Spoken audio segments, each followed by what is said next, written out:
Boa noite a todos os irmãos e as irmãs. Bom, o destino está escrito em algum lugar?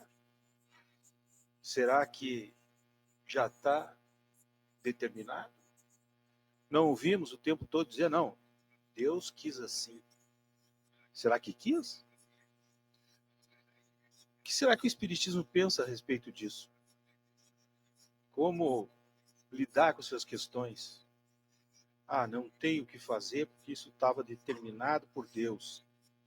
Será que é assim? Será que tem outro entendimento, um possível entendimento a respeito disso? Bom, jogando luz sobre essa questão, o Espiritismo nos faz compreender um pouco melhor isso. Então, onde está determinado que vai acontecer com a gente?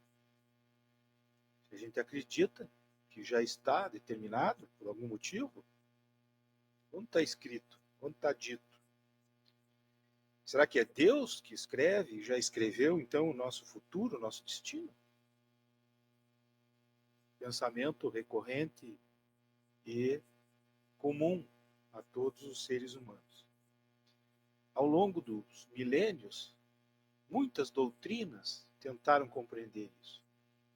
Se a gente for pensar, tem uma doutrina filosófica chamada doutrina do determinismo, que é dividida em várias partes, inclusive.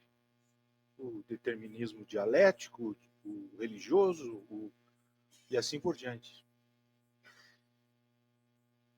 A nossa formação judaico-cristã ocidental, uma influência muito forte da Igreja Católica Apostólica Romana, influi no nosso pensamento, no nosso cotidiano, na formação acadêmica, muitas vezes, de muitos dos pensadores, filósofos, e isso influenciou muito a capacidade dos seres humanos em todo o tempo de pensar mais, refletir mais sobre essa questão. Então, o Espiritismo nos propõe uma reflexão. Nos propõe entender essas questões do ponto de vista da reencarnação, do processo continuado, milenar, secular, de cada um de nós passando pela fieira interminável, ou quem sabe terminável, em determinado momento, das nossas reencarnações. E nós haveremos, então, de crescer com isso. Então, o Espiritismo nos propõe essa reflexão.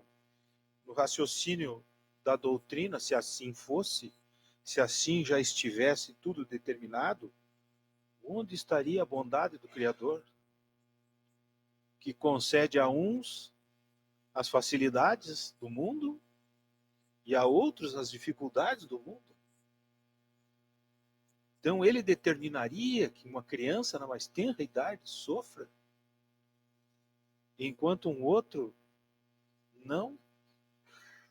Será que Deus seria justo e bom se isso fosse determinado por ele? Pedro vai sofrer, Paulo não. Não tem lógica nisso. Então, evidentemente, não é assim. Assim, então, o Espiritismo nos ensina que Deus nos criou simples e ignorantes, fadados ao progresso moral, intelectual, um crescimento gradativo de acordo com as nossas próprias condições.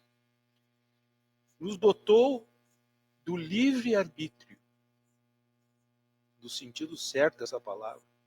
Arbitrar, escolher. Quando a gente diz que o árbitro de futebol diz que é pênalti, que não é pênalti, é ele que decide. Então, ele é o responsável pelas decisões do jogo. No nosso caso, nós somos os responsáveis pelas decisões do jogo que praticamos desde que começamos a reencarnar no nosso processo de ascensão moral e intelectual. Isso significa, então, que temos a liberdade de escolha e que podemos escolher e que ninguém escolhe por nós. nem Deus, nem Jesus, nem os espíritos superiores. Porque se alguém escolhesse por nós, supriria, tiraria o mérito de fazer boas escolhas ou más escolhas. Então a gente vem nesse processo. O grau e a sabedoria das escolhas que fazemos depende só de nós, do nosso esforço e da nossa dedicação em compreender e entender o mundo que nos cerca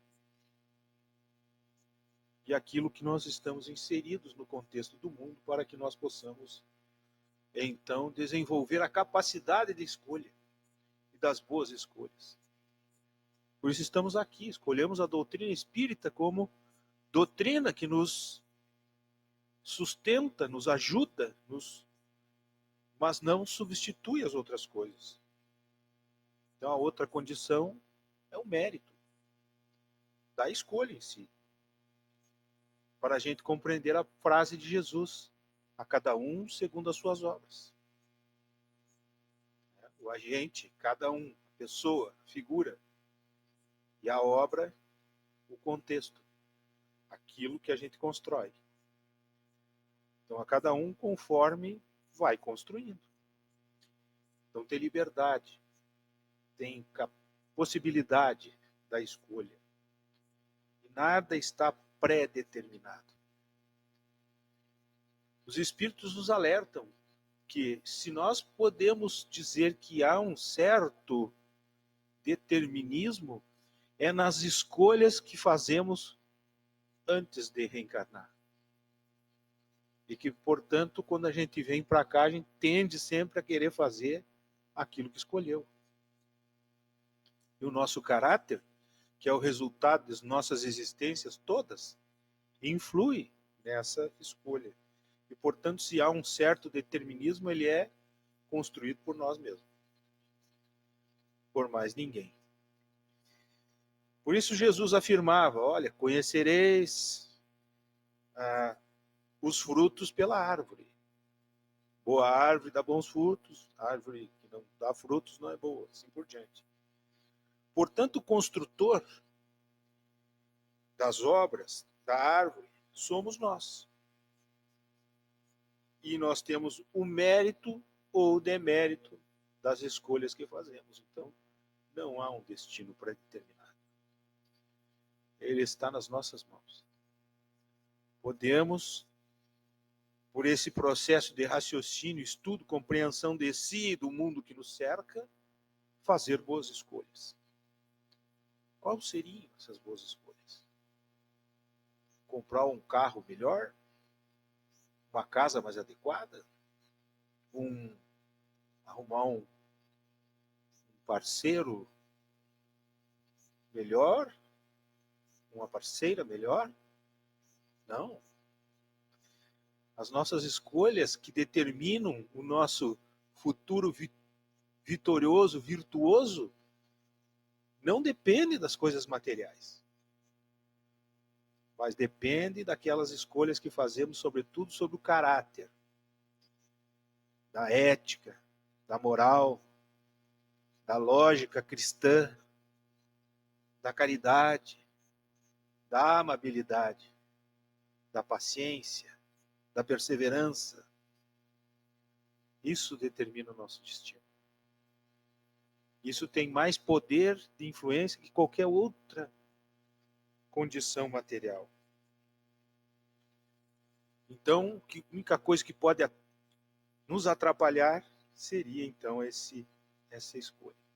Aí voltemos lá para o início, então. Onde está determinado que devemos sofrer aqui na Terra? Que este é um lugar de provas e expiações, então, portanto, temos que sofrer. Quem não sofre não cresce. Será que isso também é uma verdade estabelecida, determinada? Evidentemente que não. Assim como as determinismo, não havendo determinismo, não estabelece que está tudo preparado, também não está dito que devemos sofrer, devemos aprender. E estamos aqui encarnados para crescer. Crescer moral e espiritualmente. Então, devemos aprender. E certamente, evidentemente, claro, Deus não tem nada a ver com isso. Deus nos já deu as ferramentas todas para que nós possamos crescer. O Espiritismo apenas raciocina sobre essa questão, nos mostrando todo o processo da reencarnação, para que a gente possa, cada vez que a gente retorna, fazer novas escolhas, e nos dá a bênção do esquecimento, senão a gente não conseguiria seguir em frente. E a gente vem, então, sofrendo porque fez escolhas complicadas, ruins. E, consequentemente, nós estamos ainda em processo de crescimento, desenvolvimento, e, portanto, não haveremos de acertar da noite para o dia. Então, há um processo, há um caminho. E o Espiritismo nos propõe isso, Jesus já nos propôs. Lá, quando ele nos traz o sermão da montanha e nos dá as bem-aventuranças, já nos determina o que a gente tem que fazer. Bem-aventurado que sofre, porque vai compreender. Bem-aventurado, bem-aventurado. Bom, já há 2000 anos. Ah, por que a gente não segue? Porque não é simples. Não é fácil. É complexo. Veja, Deus nos fez simples e ignorantes. Qual é que é a antítese e o contrário de simples e ignorante? É ser complexo e sabedor, conhecedor. Fugir, abandonar a ignorância. Esse é o caminho. Ele foi criado assim e agora tem que caminhar, tem que crescer. Então, eu sou o agente do meu destino. Mais ninguém. Nem Deus, nem Jesus podem nos ajudar. Podem, inclusive, transformar esse nosso destino.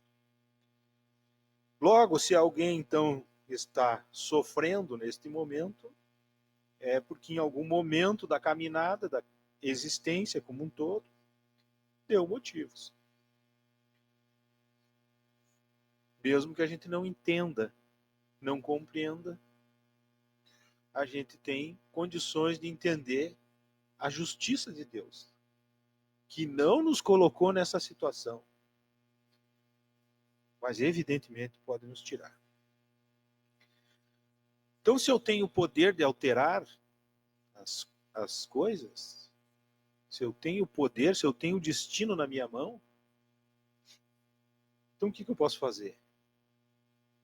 O que eu posso alterar? Se eu fiz, eu posso desfazer?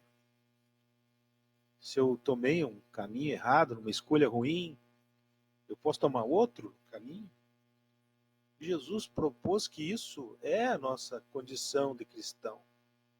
O verdadeiro cristão, como diz Kardec, o verdadeiro espírito é aquele que se esforça para ser melhor todo tempo, toda hora. Não que ele é. Ele se esforça para ser. E um dia será. Mas talvez não seja agora. Então, se a gente fez escolhas ruins e complicou o nosso destino, dá para alterar, dá. Jesus nos deu um exemplo disso, e o Espiritismo, então, veio detalhar isso em partes para que a gente compreenda melhor. O Espiritismo, como guia que quer ser, uma doutrina, evidentemente, quer doutrinar.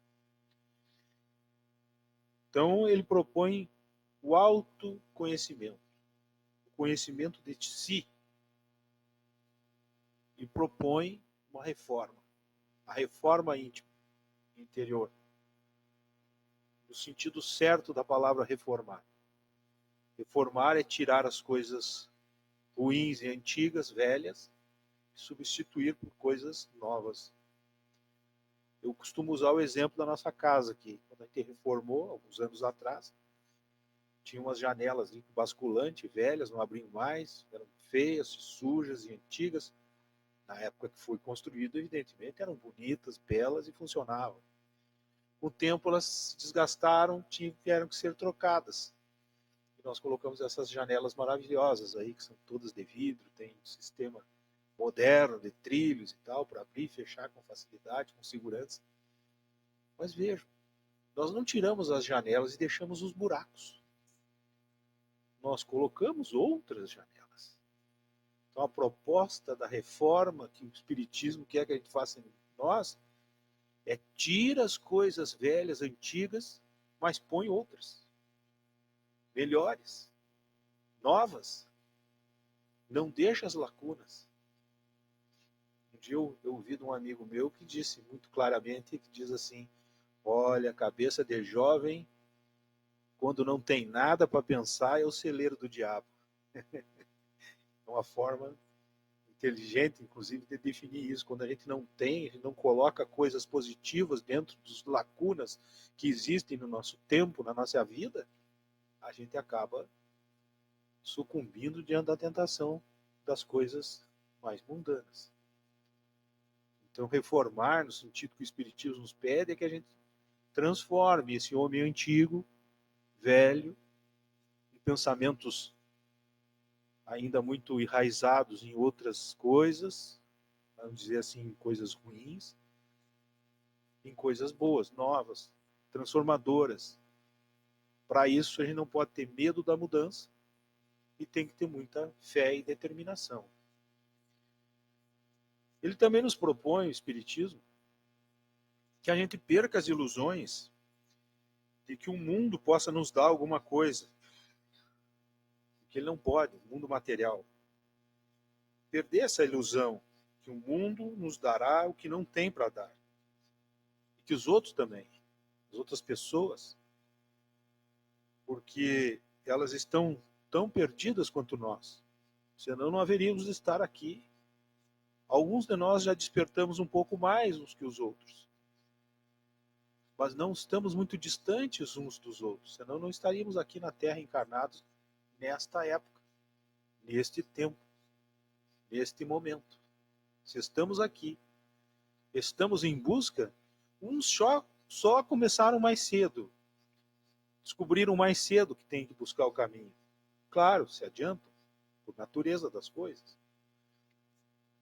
Então a gente tem que compreender isso, que somos pessoas viajando no mesmo barco, com a mesma intenção, para o mesmo caminho, porém ainda todos em dificuldade. Mas devemos então seguir em frente. Então os outros, às vezes, não têm muitas condições de nos trazer, por isso nós somos sempre orientados pelos espíritos superiores de que Jesus é o nosso guia e modelo. Evitemos outros, porque eles têm os seus problemas e as suas dificuldades. Jesus foi o ser humano na Terra, mais perfeito possível, e que a gente pode, então, seguir tranquilamente pelos seus ensinamentos, que a gente não vai se arrepender. Por isso, a Terra não nos dá, nem as outras pessoas nos dão. Jesus nos dá. A nossa doutrina no conjunto, que são milhares de espíritos que ditaram a doutrina espírita, são espíritos superiores, são aqueles que já vieram antes e que, portanto, já galgaram uma certa qualidade e quantidade de tempo e também de evolução moral e espiritual para nos orientar. E serve, sim, como nosso guia. Então, todas as respostas estão em nós mesmos. Não estão em Deus, na Bíblia, nem na doutrina, nem na religião, nem na política, em lugar nenhum. As respostas que nós temos que buscar para os nossos sofrimentos, acontecimentos da nossa vida, todas as coisas que nos angustiam, não estão à distância enorme, estão dentro de nós. Por isso a reforma, por isso essa vontade. Então, a palavra de ordem que o Espiritismo quer que a gente grude na parede da nossa casa e olhe todo dia é determinação. Força. Força de vontade. Vontade. Kardec usa um termo muito interessante na gente que diz assim, me dá uma alavanca e eu moverei o mundo. É uma frase de Plutarco, grego, né, por causa que ele sabia o peso da Terra, justamente por essa matemática muito interessante. Então a gente tem que ter a alavanca da vontade. E a gente vai mudar a terra de lugar, a nossa terra, nosso eu interior. Joana de Ângeles tem uma frase muito interessante que é o que nós devíamos também ter todo dia na nossa cabeça, que é: a esperança é o nosso alimento diário. É a flor do nosso jardim. Temos que regá-la e cuidá-la com muita atenção e carinho. Então é isso. Se a gente mata a esperança dentro de nós de que podemos mudar, melhorar, crescer, nos desenvolver, acabou, não tem mais nada. Então a gente tem que regar. Por isso a frase interessante de Santo Agostinho, no capítulo 3 do Evangelho segundo o Espiritismo: caiu, levanta. Caiu de novo, levanta de novo. Caiu mais uma vez, levanta mais uma vez. Não há outra alternativa. Nós vamos continuar nessa nossa jornada até um dia em que a gente tropeça, cambaleia, mas não cai. Fica de pé. Será uma grande vitória. E assim a gente vai, em pequenas e pequenas vitórias, dia a dia, momento a momento, construindo o nosso destino. O Espiritismo nos traz a possibilidade maior da gente conseguir compreender, entender e se relacionar com as outras pessoas através da caridade. Ele nos diz, a frase do Kardec mais famosa é: fora da caridade não há salvação. Emmanuel vai dizer que as pessoas que adentram as casas espíritas vêm por 3 motivos básicos. Pelo sofrimento, quando já percebe que há uma razão para o sofrimento. Vem por compaixão, quando alguém do seu círculo sofre, e, portanto, a pessoa vem querer entender e vem junto para acompanhar, incentivar. E por caridade, quando as pessoas vêm para cá porque elas têm o forte desejo de serem úteis para as outras pessoas. Então a gente está, alguns de nós, nessas fases. Mas estamos aqui, isso já é uma grande coisa. Mas veja que a caridade que a gente prega e o Espiritismo nos esclarece bem é a que Jesus nos ensinou, da solicitude. Muitas das suas parábolas são voltadas para isso. Uma delas é, inclusive, muito direta. Ele diz: se alguém te pede a túnica, dá também o manto. Se alguém te pede que vá com ele 7 quilômetros, vai 70. Mas veja, se alguém te pede. Se alguém te pede, ninguém vai te pedir o que tu não pode dar. Se tu pode, dê. A maior parte das vezes, a maior caridade que a gente oferece para os nossos irmãos que ainda estão em dificuldades é os nossos 2 ouvidos, que não custa nada e que ajuda um monte. Muitos. Quantos de nós precisam apenas ser ouvidos? Sabe aquela pessoa que chega e se queixa. Às vezes ela está numa angústia tão grande, precisa desabafar isso com alguém. Às vezes ela já entrou num círculo vicioso também de se queixar, mas fazer o que? A gente está ali para ajudar. Então o mínimo que a gente pode fazer é ouvir. Então isso é apenas um exemplo. Portanto, o destino está na nossa nas nossas mãos. Então cada um tem nas suas próprias mãos o seu destino. Tem essa capacidade de construir para o futuro as coisas, a base daquilo que será a nossa aventura, nossa melhora, o alívio das nossas dificuldades. A construção gradativa das coisas.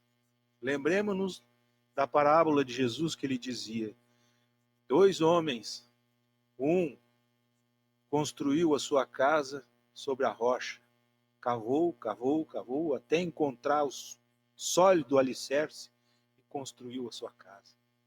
E veio os ventos, e veio as chuvas, e veio os temporais, e veio os vendavais, e a casa lá ficou firme. enquanto outro homem insensato construiu a sua casa sobre a areia. E logo vieram os ventos, os vendavais, e a casa ruiu, caiu. O que significa isso? Aquele que constrói a sua casa sobre a rocha, constrói sobre os ensinamentos do Cristo, constrói solidamente a sua vida, suas coisas, com base numa doutrina cristã. E o sensato constrói a sua vida e as coisas na materialidade. E logo se decepciona, porque é tão impermanente, não dura. As coisas materiais não duram tempo nenhum, mudam o tempo todo. E vem um vendaval, como veio ano passado, e leva tudo, muitas vezes. As pessoas são incapazes, inclusive, de compreender por que isso aconteceu. Então, se o destino está nas nossas mãos, então age. Rompa com a inércia. Nosso maior problema do nosso desenvolvimento moral e intelectual é ficar parado, sentado à beira do caminho, chorando e se queixando, enquanto a maioria de nós tem muitas condições, inclusive materiais, de se mexer, de andar. A evolução moral é se mexer, é andar, é caminhar. Ficar parado é estagnação. Alguém pode dizer assim, não, mas se eu não fizer nada, eu não faço o mal, mas também não faço o bem. Porque o bem só pode fazer para os outros. Então, se a gente for viver no meio do deserto como eremita, com certeza a gente não vai fazer mal para ninguém. Mas também não vai fazer o bem, que é o que nos faz crescer. Viveríamos uma vida, uma encarnação perdida. Não fizemos nada para crescer. Então precisamos agir. Crescer significa romper com a inércia. Caminhar, andar. Então, se o destino está nas nossas mãos, então ama, como disse Jesus. Mas veja, o amor é uma coisa só de ida, não tem retorno. Não precisa ser amado de volta para amar. Isso é um amor de novela da Globo. Não é assim que funciona. O amor faz a pessoa crescer porque a pessoa ama, não que o outro ama a pessoa. Ela é que tem que amar. Ah, mas por consequência será amado. Sim, mas por consequência. Não porque fica esperando o outro. O amor não é de reciprocidade. Quem ama, ama como Jesus, que definia o amor como um sol, que quando brilha, aquece e ilumina quem estiver por perto, sem se importar com o retorno disso. Então, se nós temos o destino na nossa mão, então dá. Dá o que tens hoje, sem promessas. Emmanuel diz isso em uma das suas obras. Porque a gente muitas vezes promete. Quem de nós já não disse? Ah, se eu tirar na Mega Sena, eu vou ajudar o fulano, o Beltrano, o Ciclano, o lar dos idosos, vou dar uns trocos para o hospital. A gente diz isso. É ruim isso? Não, não é ruim, mas enfim, não ajuda muito. Não dá. A gente tem que dar o que tem, nas condições que tem, no momento em que vive. Nenhum de nós não tem nada para dar. Nós temos alguma coisa. Alguma coisa. Freud, lá num livro chamado O Mal da Civilização, dizia que o ser humano ele é naturalmente levado a dar alguma coisa de valor e esperar de volta alguma coisa de valor. Isso é contrário à ideia do cristianismo, que diz assim, dá e não espere receber, a não ser de Deus. Então é isso. Portanto, o destino está em cada um de nós, está nas nossas próprias mãos, então devemos agradecer. Agradecer o que temos agora, não o que nós poderemos obter no futuro. Porque esse, muitas vezes, é o nosso problema. A gente não olha para o que tem. Agora, nesse momento. E parece que o que a gente tem não é suficiente. Parece que a condição que a gente vive é ruim. Mas se a gente olhar ali para o lado, não muito longe, a gente vai perceber que existem tantas outras pessoas que vivem muito pior do que a gente. E a gente esquece de agradecer a Deus e dizer a Deus: muito obrigado pelo que eu tenho, muito mais do que eu mereço. E é muito mais do que eu preciso.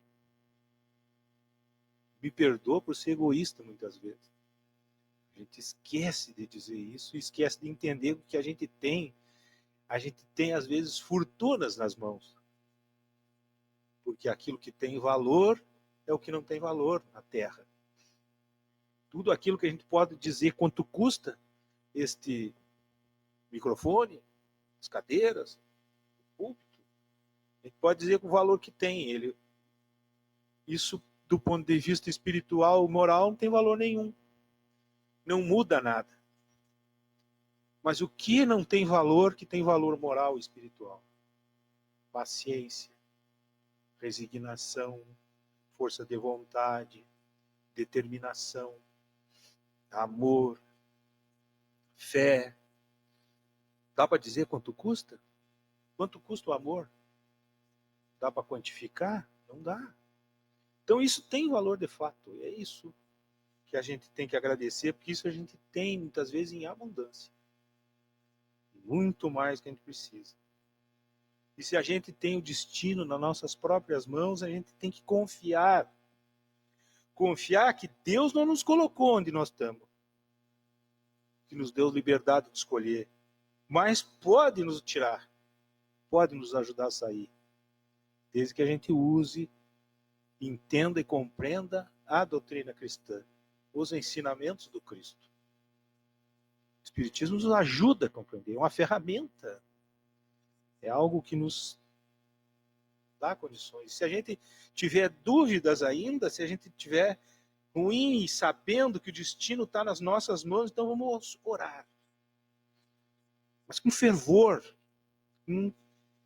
com palavras e ações, como diz Santo Agostinho, quando a gente ora com fé, a gente atrai a legião de anjos do céu. Os bons espíritos vêm até nós, nos ajudam. Nós não estamos só na nossa caminhada. No mínimo, nosso anjo da guarda nos acompanha o tempo todo. E ele está ali conosco, neste momento agora, nos secundando. Assim como tantos outros espíritos devem estar nos ouvindo. Então, se o destino está na nossa mão, então vamos lembrar que Jesus está conosco, mesmo que a gente não acredite, mesmo que a gente não entenda, mesmo que a gente não compreenda. Porque aqueles espíritos, aqueles anjos do céu, eles estão com Jesus. E, portanto, eles trazem até nós. E se nós nos lembrar disso, nós vamos, com certeza, crescer. E temos que nos lembrar da grande historinha da Bíblia, aquela que Jesus foi esquecido no templo. José e Maria, em todos os anos, como de costume, vejam, era um hábito, todos os anos iam até Jerusalém.